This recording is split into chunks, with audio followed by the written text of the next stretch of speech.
Hey, what's going on, gentlemen? Welcome to another episode of the Committed Man podcast. And I'm super excited today. I got my new friend, John Edward Heath, on the episode.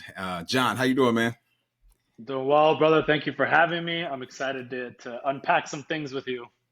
Yeah, for sure. We've had a couple of conversations. Our last one was really good. You were on your drive on the way to Florida, doing all these amazing things you're doing. But the most intriguing thing to me was when we saw each other at Collective and kind of in passing, hey, what's going on? And then later on, you came back around. You're like, hey, I heard you do this thing, and we got into a little conversation there. And there was something at that moment that I knew we would be talking more later on.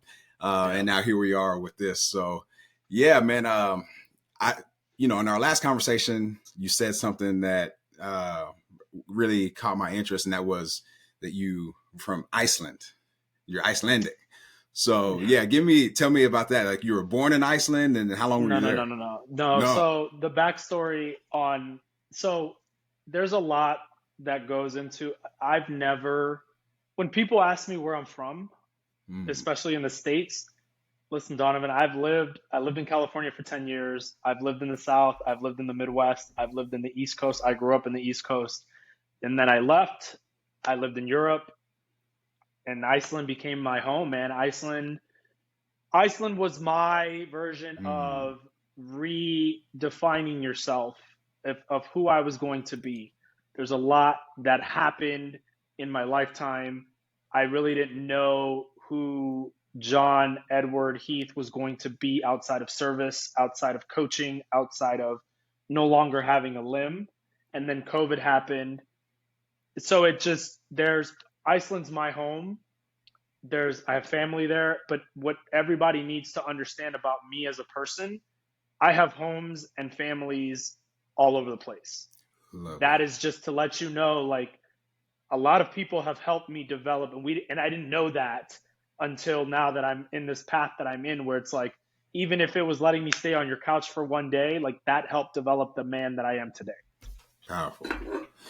That's really powerful, man. So tell me, give me some history through all this moving and all the things you did. What were some of the constants as like hobbies and things that had your interest as you were growing up? So you know what's crazy that you asked that? And I try to really emphasize this. I didn't play sports as a kid. So the fact Mm, that I'm a professional athlete competing at the highest level in multiple sports lets you know, like, I think that is a uniqueness in what I think people should really focus on my story, because every other person, my best friends, all in the NFL.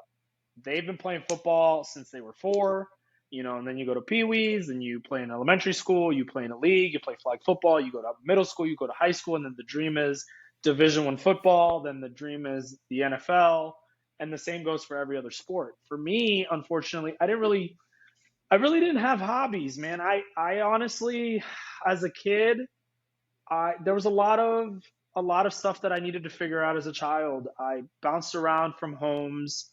If you've read and I was a product of social services, and but the crazy thing about it was that I know who my biological parents are. I lived with them. I dealt with a lot of trauma and abuse, like actual trauma and abuse by them, which finally the system was like, all right, now the 13th time is when we're going to remove you from the mm. home, right? And that's what happened. So as a kid, honestly, I've always been a people person. So for me as a child, I just really loved being around whoever was in my life in that season.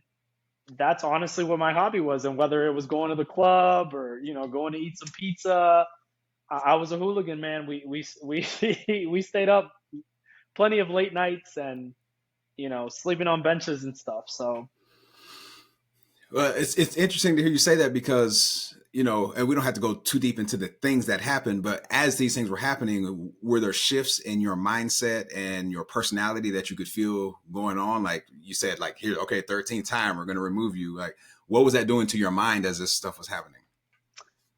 honestly, I will tell you, right now at 32 years old, this is why I believe in God and why I believe in the universe. In these moments, I never really fell into the poor me mentality. So Mm, as these things were going, the hustle mentality, and I grew up in a very like gang heavy place. It was just, this is what's happening. What's the next step, right? So my entire childhood until I was 17 years old, that's what it was. It was like, oh, biological mom's drunk, she's on drugs, she's looks like I gotta, you're gonna deal with this, or you just already knew what was coming.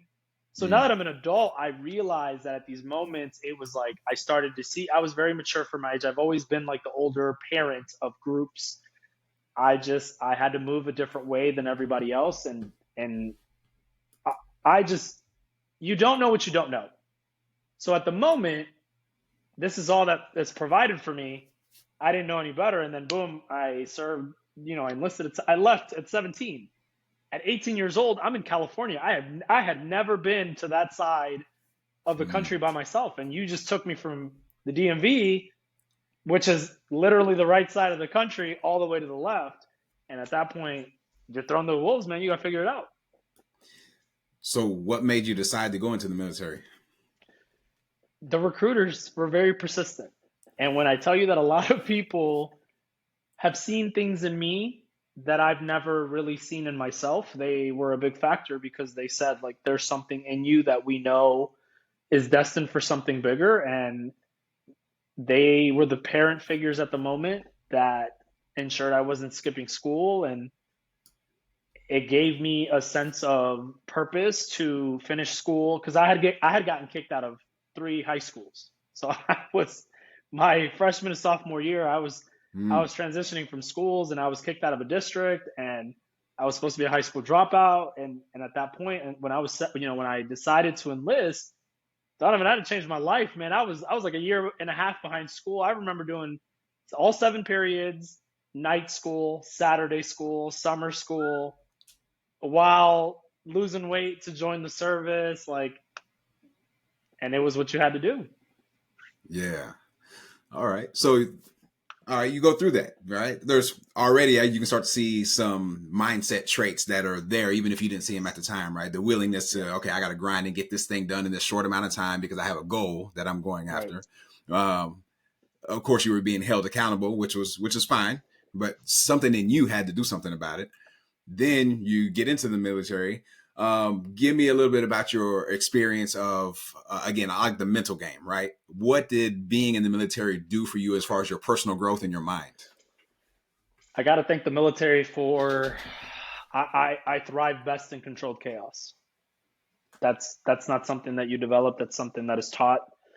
I got to give thanks to the military for giving me a level of controlling yourself in fear, controlling yourself, in situations that you just will never really be in yourself. You're talking to a kid who grew up in DC and Maryland, and all of a sudden I'm on a 30-foot jump for a pool, to learn swim qual. Mm, Didn't do that. I never shot a rifle as a child, right? So you're put into this element where it's either sink or swim.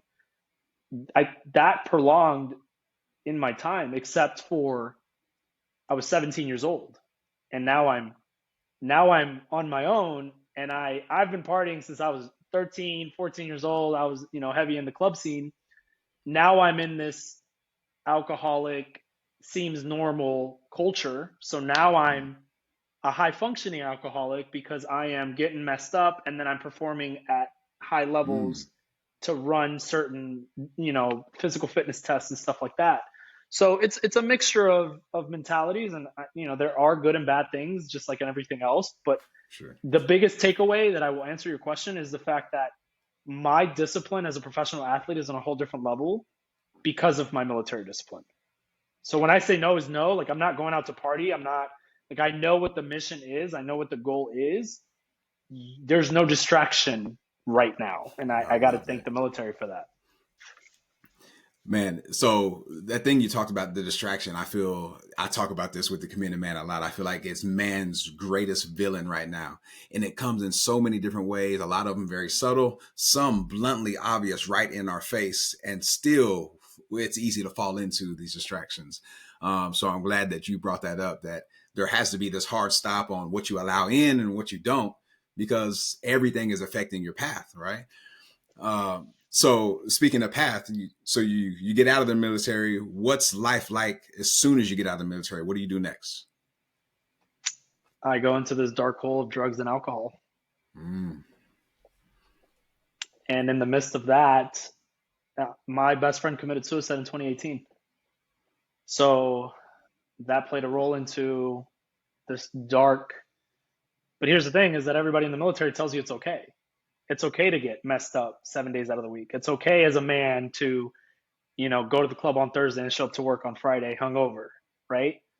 So nobody really corrected me until my best friend, and she's like my older sister, man. Her name's Lauren. There was a situation that could have put me in jail, and that was my waking point. But also during COVID, I lost my significant other to suicide. Mm. So I've lost two people, and now what people don't, really take into consideration, my amputation was military malpractice. So now I'm forced to walk away from the military for multiple other reasons, but one of them is military malpractice that leads up to an amputation. I saw how my best friend's death was treated, and it put me into perspective where I was like, wow, if I was the one who would have committed suicide, would you have treated me even worse than what you're treating his death, right? Because suicide is seen as being a coward, whether it's in religion or whether it's being a man or whether it's being societal. Mm. Suicide is seen as a weakness. It's seen as being a coward. I studied psychology, man. I went from being a high school dropout to having a bachelor's in psychology because I was losing so many people. So outside of the military, who was I? I didn't know. I became this frat boy. I'm from a town in Maryland that alcoholism, just like the military, is praised, right? Because nobody looks at you different when you drink. But if it's a different drug, heaven forbid, I mentioned to you, like, I love using this analogy. Nobody freaks out when I say, like, oh, yeah, I don't do heroin. Oh, I don't do crack. But people bug out when I'm like, oh, I don't drink. What do you mean you don't drink?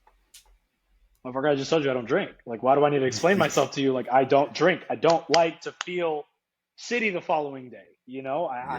have a list of things to do that it's not a priority. So I spent a lot of time figuring out who I was, and I thought I knew who I was. I thought I got out, and I thought I developed this person, but in reality, it was false healing. Mm. Tell me more about that. Why false healing? How do you recognize that, and what does that Because mean? because as men, we don't really unpack what we have going on. I was like, this and this and this and this happened. Now I'm doing this, this, and this. But did we ever talk about or seek help for all these things that you underwent? Right? There's still things that I'm dealing with. Like right now is my healing period, and my healing period hurts. And excuse my language, it hurts like a motherfucker. Because I never talked about my childhood. I never talked about being a man who's been molested and sexually assaulted, right? I've never talked about never really having a sense of belonging. Why? It started since I was a child. So these are things that, you know what? Oh no, man, I'm tough. I joined the military. I served 10 years. Now I'm a professional athlete, and you can't tell me that's not true strength. And I think that that's what's being portrayed. The average person, man, these days feels that to be strong, you have to be the David Goggins and the Jocko in your face, stupid Mm-hmm. ice bats at 4 a.m, disrespecting women by calling them out of their names or whatever the case may be. I feel like that's what's being portrayed. For me, I'm on a different wavelength. Now I'm being honest about how I feel. Now I'm like, all right, is this going to benefit my mental health? There's a lot of things that I will not do to jeopardize my mental health anymore. Really powerful because there's a question that I asked that started to change my life a little bit, right? Actually, a lot because everything revolves around this question. Like, the action I'm about to take, or the behavior I'm about to engage in, or the habit I'm about to create, does this contribute to the greatest version of the man I see myself becoming? Right. And if it doesn't, the answer is automatically no. There's no if, ands, or buts about it. Emotionally, I might want the thing right now, but that doesn't serve what I want. Right. So I've Right. learned over time that this discipline of the answer is just no, hard stop, no. And that becomes unreasonable to a lot of people. So why, like, what made you find that in yourself? Like, there's these hard stop, no these boundaries that just don't get crossed? That's a very good question. I will tell you, society makes it hard for men to say no because we're supposed to fit this. There's a list of things that tells you what it is to be a man, right? Like, but for me, what you need to know is the person I was in the military, I'm not proud of. I was very toxic. I was very, I lied about a lot of things. I disrespected people.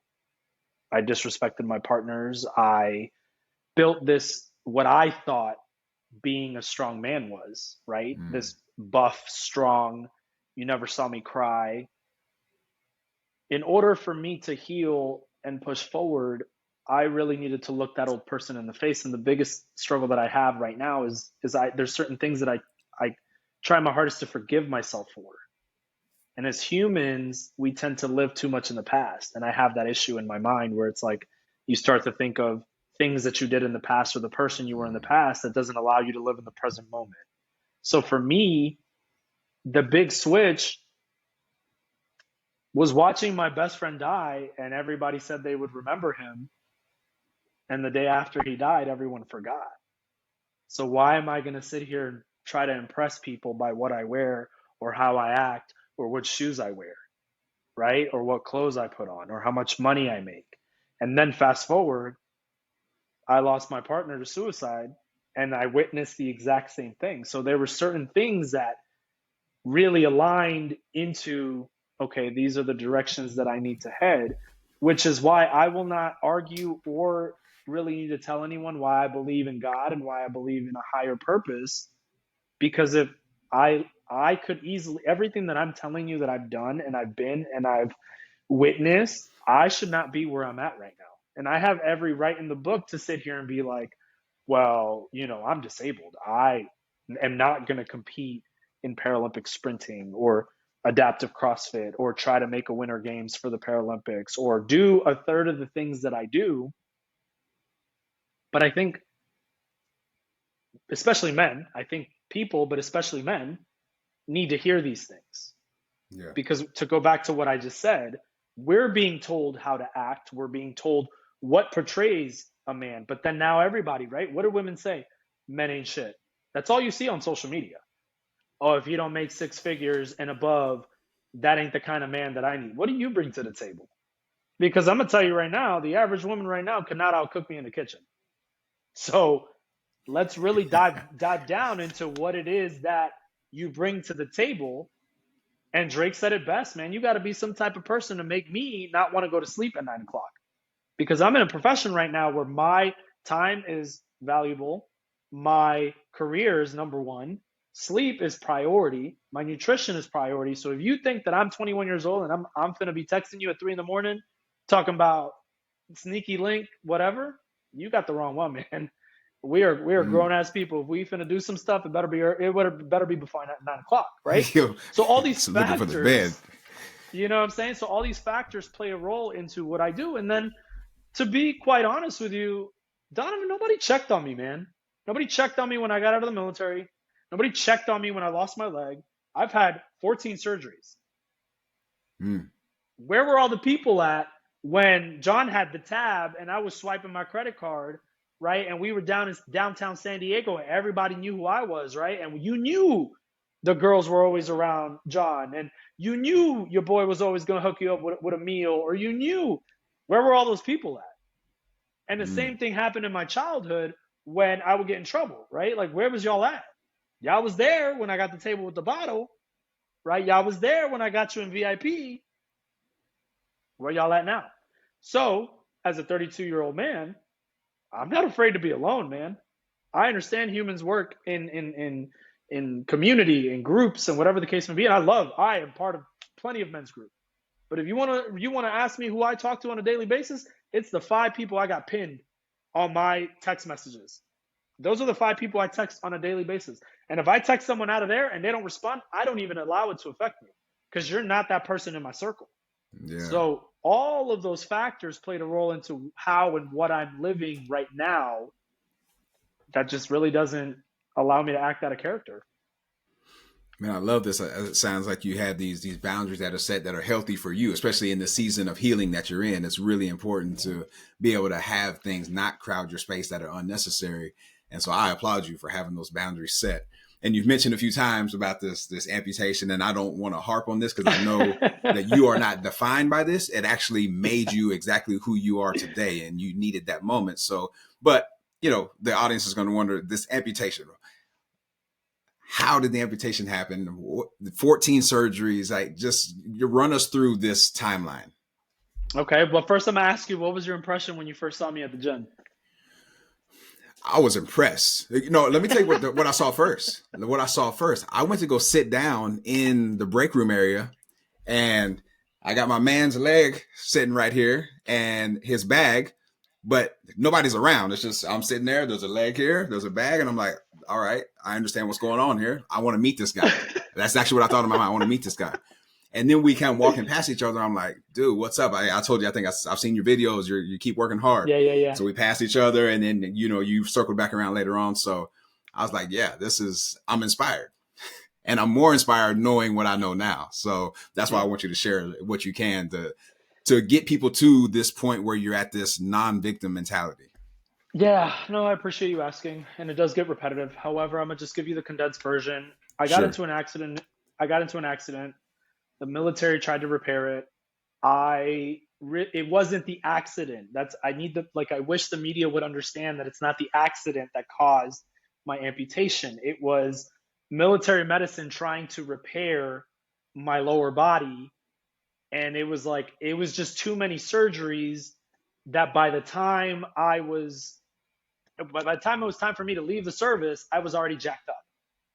And I had asked for an amputation at 28 before I got out of the military because my biggest fear was to come to the civilian world and have to deal with this injury. Because here's the thing, in 2018, 19, and 2020, if you would have met me, you would not have watched me move the way that I move now. I was by definition disabled. I had a lower extremity salvage. I had drop foot. I had an Achilles replacement. I had bone marrow transfusions. I had cartilage replacement. Dude, you name it. Like I had cadaver. And they tried repairing it. It did not work. I wore a surgical halo, cotton infection, healed from it, went in, and then when COVID happened, I was put on pause. Fast forward past COVID, I went back into the hospital and I said, hey, listen, I know the world just stopped. I got it, but we got to pick this back up. And they wanted to do a 13th lower extremity reconstruction surgery. I wasn't going to do that. And they were against it. You can't just go into medical and be like, hey, chop my leg off. It's not that easy. It's a lot political than that. So I was angry and I called a lot of people, and they told me, you got to advocate for yourself. So I felt God was with me in this one, man, because I walked in and I held my ground and I was vocal about what I needed to be vocal about. And then she was like, this is what you want. And I stand to this, and I can call her and ask her. I said, if and when this happens and you see me on TV for some sort of sport, remember we had this conversation. Oh my God.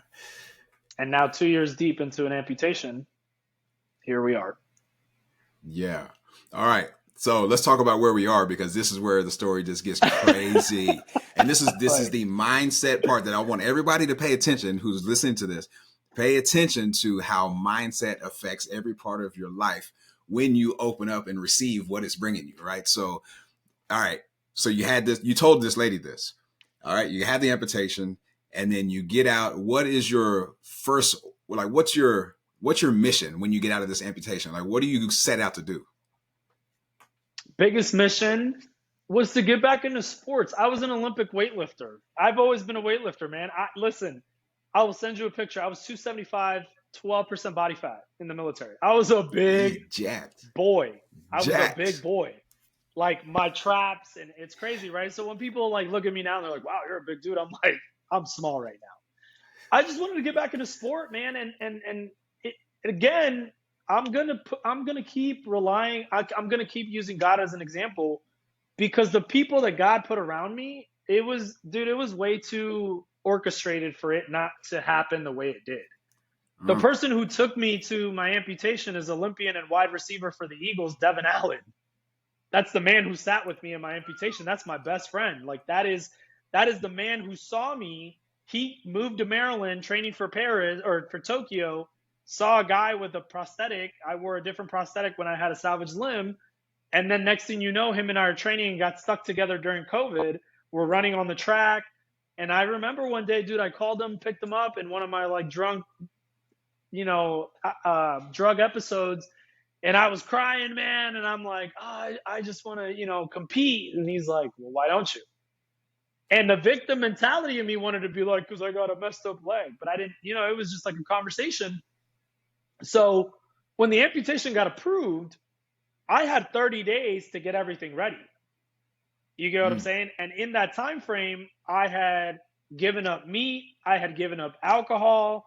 I had given up animal products, right? So it was just the way things occurred. It was just way too orchestrated where it was like amputation happened in the hospital during COVID. I'm chilling, man. I just want cramp. Two places that ginger ale hits different: hospitals and airplanes. Don't at me. All right, that's all I wanted. And and Devin was sitting there, man. Devin and my best friend who passed away in 2018. His mom flew in from South Carolina, and she also took care of me. And it was just, Devin is probably one of the most talented athletes, but honestly, one of the best humans I've ever had the privilege of being friends with. And Devin was the reason that it was like, okay, I'm witnessing you. You don't have a lot of friends. You're very reserved. You're very to yourself. You train and you play video games. I used to give him crap because he never wanted to go out with me. And I learned a lot from him. And that was the thing, was like, when we went into this, I just had a 2-time Olympian. And, at the time he wasn't with the Eagles, but I had an Olympian with me training for Tokyo. And it was just, what's the next step? How do we get you to a platform? And then I did a one-legged power clean 6 days post-amputation that went viral on social media. And that's what opened up the door. That's what opened up the door. And again, orchestrated because Sonny Webster, who's a big Olympic weightlifter in the social media space and in the Olympic weightlifting world, he was the one who reshared my video. That was my coach. And that's what went viral in the UK, right? Then Alex Smith had a gruesome injury. We connected through Hanger Clinic and Kenny Mayne and all this other stuff. So Alex Smith, I messaged Alex Smith before my amputation, and Alex Smith said, this is what's holding you back. No average person can sit here and tell you these, and I'm not name dropping. I'm just letting you know, like, these are the people that at the time, these were the people in my circle. These were the people who made it like possible. And then I just remember starting a GoFundMe to help me get to Paris. And Derek Holland, pitcher for the Rangers, donated, right? Very good friend of mine. Alex Smith donated. And it was just all of these pro athletes that just really started the stuff. And it went by so fast that, like, to think you'd have thought I've been doing this my whole life. And I'm not saying that in an arrogant manner. I'm just saying, like, I'm really well known in a lot of spaces that the average person is not known in. You met me as the first amputee to train at Collective. I'm the first and only amputee to train there. So this is God's plan, man. I don't need to prove to anybody why I belong where I belong. As much as I try my hardest not to live in the past, what's meant for you cannot be taken. Yeah, I love that. Oh, also, what's meant for you will not pass you by, as long as you're doing the work and taking the action necessary right. when it comes. And you're right in the middle of that right now. So you and I had a conversation the other day. You told me about all these things you have going on. Let's connect that back to when you told that lady, remember, you're going to see me, doing a pro sport. You're going to see me on the news. You're going to see me on TV, whatever. Let's just give everybody a list of like all the things you have coming up now. Oh man. So I'm racing in Oklahoma City. That'll be my last meet for the season. And then here's the thing, is in this journey, there's been so much adversity that I could have easily given up in 2 years. I got kicked off my team. So I'm here in Claremont, Florida for no reason because I'm no longer on the team. In the midst of that, every time it was like it's never been I've got the next meet. It's how am I going to pay for the next meet? I'm not sponsored, right? So that like and that's what people need to understand. Like it's just been I went from Maryland to Texas. Texas did not play out. Moved to Ohio. Ohio did not plan out. Moved to Florida. I'm in the midst of moving to Austin. This is all in 2 years. And in those and in that, right, like I got to train next to Joe Burrow in Ohio, Khalid Kareem, who is literally my best friend, little brother, plays defensive end for the Colts. You know, man, Florida, here, I've met so many Olympians, so many different CrossFit athletes and business owners and other amputees that want to be like me, right? So there's a lot that happened in 2 years. So I've got Oklahoma City coming up. You know, I didn't get to make it to nationals because I had to make an adult decision with everything. I got kicked off the team 20 days post national or pre nationals. What did I do? I went to collective and I trained 3 weeks because my goal is to make the Paralympic team this year. Would it have been great to be on the world team and have been to Paris? 100%. But what's meant to be yours cannot be taken. And it was just not in my cards to go to Worlds.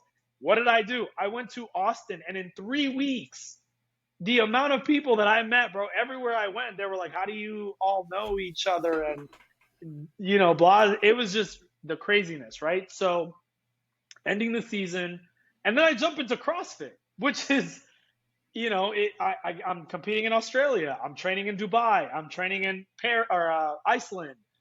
I've got speaking engagements coming up. I've got photo shoots. I've got 2 magazines that want to show my story. I've got another podcast in like 2 hours after this, right? So it's a lot. And what people also need to know is I wasn't prepared for this because after service, I moved to Europe. I was trying to disappear. I was trying to go ghost. I wanted to take care of John and John only. And who was John going to be? And here we're sitting in 2023 where I'm letting you know, like, I don't have room to breathe. I go to red carpet events. I get to do a lot of stuff for the adaptive community and the disabled community. Is it stressful? Yeah, man, I don't want people in my business, but I feel like I was put in this position to make a difference. And that's sense of purpose. I think that's what we've lost. Men have lost a sense of purpose, and society or social media is telling you a bunch of BS that what you think is happiness and what it is that you need to pursue, right? Like, I feel like the common thing that men are supposed to pursue these days are like all these BBLs and like lip fillers and all of this artificial stuff, right? But if you're a little too fat, right? Like you're not good enough for a 10 or whatever you call it. So I think that it's a double standard. Mm. So I picked up on 2 key things here, right? You mentioned, how it's a lot going on right now, and it can be a little overwhelming because you weren't prepared for this. And the other part saying that, the universe kind of lined up with everything. So in the middle of all this, a genuine question from man to man, heart to heart, how are you doing with everything? I appreciate you asking. The average person doesn't ask me because I'm the strong person, right? I'm supposed to be everyone's beacon of hope. I'm doing well. I will tell you, I went into the darkest place in my life in November. I had an incident happen with the media and some veterans that I served with. But, my faith kept me aligned. I honestly think I right now am in a phase in my life where I've gotten comfortable being by myself, which is a blessing. I used to always need to do stuff with people. I always needed to go out, and I pay a lot of tribute to that, to a lot of the men in my life that hold me accountable. I just told you Khalid Kareem is he plays for the Colts, but he's not an NFL player to me. That's my best friend. That's like my little brother, and we hold each other accountable. Devin Allen, I learned a lot from him. He goes to practice, he comes home. He's at home, he's eating healthy, he's playing video games. It's a constant thing. So when you hear these things on social media that say, tell me who your friends are and I'll tell you who you are, or surround yourself around 5 billionaires and you could be the 6th, like I genuinely believe that. Do I have mental health issues? Absolutely. And that's what pisses me off about social media, right? Right now we're in Pride Month. You got all these people telling you to be yourself. 80% of these people aren't even living their truth. But they're taking that $1 million picture. They might not even be happy, right? You've got celebrities posting about mental health. Oh, I donated $100,000 to the mental health suicide prevention line. What did you do after that? Nobody talks about, like, you don't just go through things and then you heal and then that's it. Nobody talks about, like, how is it that if you're trying to get a six pack, you meal prep. If you're trying to get biceps, you go to the gym, right? If you're trying to be spiritual healthy, you go to church, you go to Bible study. Why does nobody emphasize on mental health? Why does nobody talk about the days that you wake up from depression? Like, sad. There are days that I'll text people and I'll be like, "There, how you doing?"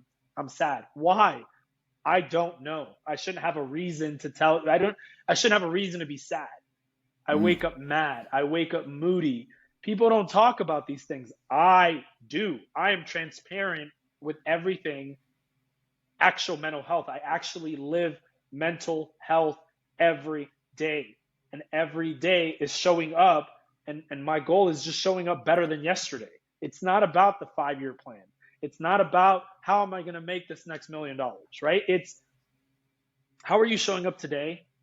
How did you give back to society? Were you true to yourself? Or did you sell your soul for a contract? Did you sell your soul for your peace? Did you sell your soul for, because here's the thing that we get twisted. Every single person that is able to pay rent, not have to worry about getting food, can pay their water, can buy a shirt if they like it, whether it's one shirt, that's being rich, man. Do the math and Mm. how much we spend in rent, utilities, your car note, your insurance. If all of that is covered, you're rich, man. Just because you ain't got the commas in the bank account doesn't mean you get to be unhappy. I've Mm. seen homeless people feeding their dogs, man, with more happiness than the average human in 2023. And I think we've lost our sense of what is it that makes you happy. Why? Because the Kardashians are telling you, you got to look a certain type Mm. of way. So our women are trying to look like them, when in reality, the average person doesn't look like that. Then you have guys like Jake Paul telling the average man that they need to do X, Y, and Z to be, and then you have society telling you that if you go to the gym, you're arrogant and you're, self-centered and you're conceited because of the way you look. Man, I'm not about that. And Yeah. I go to the gym because I have a passion for fitness. I love slinging weight. I love sprinting. I love being active. I've been active for almost 17 years of my life now. It's not going to stop. The other thing is, people don't really understand. I tell the average disabled person, you need to go to the gym because you just made your life harder by being an amputee. So CrossFit, adaptive CrossFit, isn't for you to be the most competitive person. Adaptive CrossFit is teaching people that if you fall off a wheelchair, you can get back up. Adaptive CrossFit is giving me Powerful. a stronger core so I can stand in the bathroom while I shower because I'm missing a whole ass leg. And it's the same thing that I talk to people. People don't like to train with me. "Oh, but you're a professional athlete. Oh, you're stronger than me." Man, if this is your 100%, that's all I need from you. I tell older folks, I'm not asking you to be an Olympian. I'm not asking you to go to the gym for 3 hours like I do. What I'm asking you is to get mobile and get healthy, because I'm pretty sure you have grandchildren or you have kids that you would like to see and not have to worry about being in the hospital or being stuck on a couch or being stuck in a wheelchair. Like, these are things that people don't consider, but going to the gym is toxic. Mm.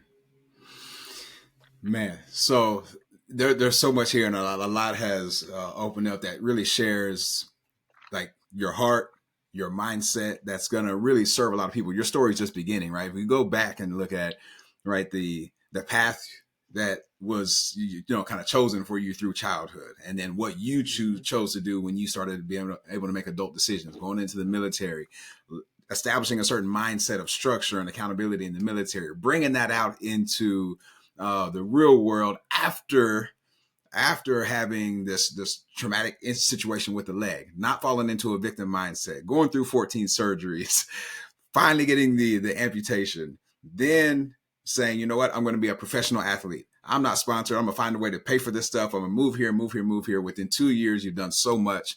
And now your voice is starting to be heard a lot more because you have a lot to speak on that is actually beneficial to not only men, but anybody who's willing to understand how the power of your mindset and not staying so attached to the story as your identity can really make a huge difference. And so I just want to appreciate you for the way that you're showing up.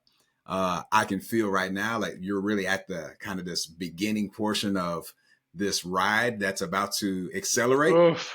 Yeah. And I feel that for you.